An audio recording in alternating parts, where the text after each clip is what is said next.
Greierașul a cântat, cri, cri, cri, la un chef la împărat, cri, cri, cri, și-o adus acasă în sat, cri, cri, cri, scripca plină cu păsat, cri, cri, cri, cri, cri, cri, cri,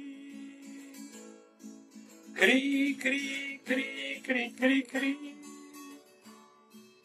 Dar în zor cel împărat, vai, vai, vai, a venit după păsat, vai, vai, vai, căci atunci când i l-a dat, vai, vai, vai, împăratul era beat, vai, vai, vai, vai, vai, vai, vai, vai, vai, vai, vai, vai. Vai, vai, vai, vai, vai, vai, vai, vai, vai, vai.